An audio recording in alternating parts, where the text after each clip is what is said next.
Excel Techno School, Guruvayanakere, Venur. Admission open now. DCM DK Shivakumar ವಿರುದ್ಧ ಅವಹೇಳನಕ್ಕೆ ಸಂಬಂಧಪಟ್ಟಂತೆ ಸೋನು ಶೆಟ್ಟಿ ವಿರುದ್ಧ ಈಗ ದೂರು ದಾಖಲಾಗಿದೆ.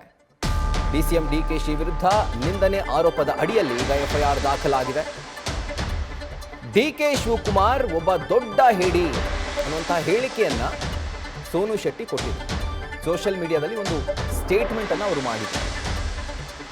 ಟೀಕೆ ಮಾಡೋದು ತಪ್ಪಲ್ಲ, ಆದರೆ ಈ ರೀತಿಯಾಗಿ ಅವಹೇಳನಕಾರಿ ಟೀಕೆ ಮಾಡೋದಿದೆಯಲ್ಲ, ಇದು ಖಂಡಿತವಾಗ್ಲೂ ತಪ್ಪು. ಇದರ ಬೆನ್ನಲ್ಲೇ ಬೆಂಗಳೂರಿನ ಹೈಗ್ರೌಂಡ್ಸ್ ಪೊಲೀಸ್ ಠಾಣೆಯಲ್ಲಿ ದೂರು ದಾಖಲಾಗಿದೆ. ಕೆಪಿಸಿಸಿ ಲೀಗಲ್ ಟೀಮ್ ಕಂಪ್ಲೇಂಟ್ ಕೊಟ್ಟಿದ್ದಾರೆ. ಜೊತೆಗೆ ಅದಾದ ನಂತರ ಪೊಲೀಸರು ಸ್ಪಷ್ಟನೆಯನ್ನು ಕೂಡ ಪಡ್ಕೊಂಡಿದ್ದಾರೆ ಇದರ ಕುರಿತಾಗಿ. ಸೊ ಎಲ್ಲ ಆದ್ಮೇಲೆ ವಿಡಿಯೋ ಮಾಡಿ ಕ್ಷಮೆ ಯಾಚಿಸಿದ್ದಾರೆ ಸೋನು ಶೆಟ್ಟಿ.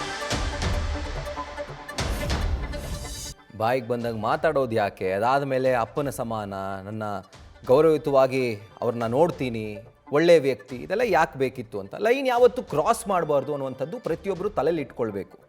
ಇದರ ಕುರಿತಾಗಿ ಡೀಟೇಲ್ಸ್ ಅನ್ನು ಕೊಡ್ತಾ ಹೋಗ್ತಾರೆ ನಮ್ಮ ಪ್ರತಿನಿಧಿ ಭರತ್. ಯಾಕಾಗಿ ಒಂದು ಸ್ಟೇಟ್ಮೆಂಟ್ ಅನ್ನ ಕೊಟ್ಟರು, ನಂತರ ಅಪಾಲಜಿ ಆದ್ರೂ ಕೇಳಿದ್ಯಾಕೆ ಅಂತ?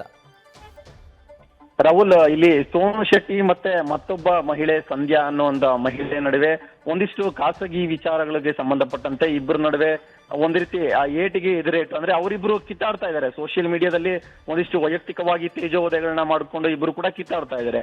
ಈ ಒಂದು ಸಂದರ್ಭದಲ್ಲಿ ಸೋನು ಶೆಟ್ಟಿ ಅವರು ಯಾಕೆ ಡಿ ಕೆ ಶಿವಕುಮಾರ್ ಅವರ ಹೆಸರನ್ನ ಮಧ್ಯಕ್ಕೆ ಎಳೆದು ತಂದ್ರು ಅನ್ನೋದ್ರ ಬಗ್ಗೆ ಕ್ಲಾರಿಟಿ ಇಲ್ಲ. ಬಟ್ ಆದ್ರೆ ನೇರವಾಗಿ ಇದ್ದಕ್ಕಿದ್ದಂತೆ ಏನೋ ಮತ್ತೊಬ್ಬ ಮಹಿಳೆಯನ್ನ ನಿಂದನೆ ಮಾಡ್ಬೇಕಾದಂತ ಸಂದರ್ಭದಲ್ಲಿ ಡಿ ಕೆ ಶಿವಕುಮಾರ್ ಅವರು ಹಿಂದೆ ನಿಂತು ಆಟ ಆಡಿಸ್ತಿದ್ದಾರೆ, ಅವರೊಬ್ರು ಹೇಡಿ ಅನ್ನೋ ರೀತಿಯಲ್ಲಿ ಪದ ಬಳಕೆಯನ್ನ ಮಾಡಿರುವಂತದ್ದು. ಸೊ ಎಲ್ಲ ಒಂದ್ ಕಡೆ ಇದು ಡಿ ಕೆ ಶಿವಕುಮಾರ್ ಅವರ ಬೆಂಬಲಿಗರು ಜೊತೆಗೆ ಕೆಪಿಸಿಸಿ ಅವರು ಕೂಡ ಈ ವಿಡಿಯೋವನ್ನ ಗಮನಿಸಿದ್ದಾರೆ. ಸೊ ಹಾಗಾಗಿ ಇವರು ಹೈಗ್ರೌಂಡ್ ಪೊಲೀಸ್ ಸ್ಟೇಷನ್ಗೆ ಕೆಪಿಸಿಸಿ ಲೀಗಲ್ ಟೀಮ್ ಕೂಡ ದೂರು ಕೊಟ್ಟು ಆ ಯುವತಿಯನ್ನ ಈಗ ಹೈಗ್ರೌಂಡ್ ಪೊಲೀಸ್ ಠಾಣೆಯ ಪೊಲೀಸರು ಕೂಡ ಸಂಪರ್ಕ ಮಾಡಿ ಅವರನ್ನ ಸ್ಟೇಷನ್ಗೆ ಕರೆದು ಆ ಹೇಳಿಕೆಗೆ ಸಂಬಂಧಪಟ್ಟಂತೆ ಒಂದು ಸ್ಪಷ್ಟನೆಯನ್ನು ಕೂಡ ಪಡ್ಕೊಂಡಿದ್ದಾರೆ.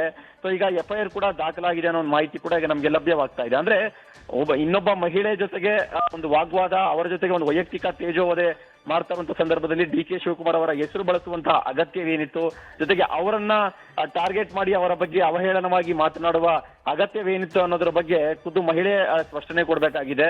ಸೊ ಹೀಗಾಗಿ ಈಗ ಕೆಪಿಸಿಸಿ ಲೀಗಲ್ ಟೀಮ್ ಅವರು ಕೂಡ ಇದನ್ನ ಗಂಭೀರವಾಗಿ ತಗೊಂಡು, ಯಾಕಂದ್ರೆ ಡಿಸಿಎಂ ರಾಜ್ಯದ ಉಪಮುಖ್ಯಮಂತ್ರಿ ಆಗಿದ್ದಾರೆ, ಪ್ರತಿಷ್ಠಿತ ಹುದ್ದೆಯಲ್ಲಿದ್ದಾರೆ, ಗೌರವಾನ್ವಿತ ಸ್ಥಾನದಲ್ಲಿದ್ದಾರೆ. ಅಂತವರ ಬಗ್ಗೆ ಇವರು ಏಕವಚನದಲ್ಲಿ ಬಳಕೆ ಮಾಡೋದ್ರ ಜೊತೆಗೆ ಅಗೌರವವಾಗಿ ಮಾತನಾಡೋದನ್ನ ಅವರು ಒಪ್ಕೊಂಡಿಲ್ಲ. ಸೊ ಹಾಗಾಗಿ ಕಾನೂನಾತ್ಮಕವಾಗಿ ಆಕೆ ಒಂದು ಕ್ರಮ ತೆಗೆದುಕೊಳ್ಬೇಕು ಅನ್ನೋ ನಿಟ್ಟಲ್ಲಿ ಈಗ ಕಂಪ್ಲೇಂಟ್ ಕೂಡ ದಾಖಲು ಮಾಡಿದ್ದಾರೆ. Rahul, right Bharat, thank you ಡೀಟೇಲ್ಸ್ಗೆ.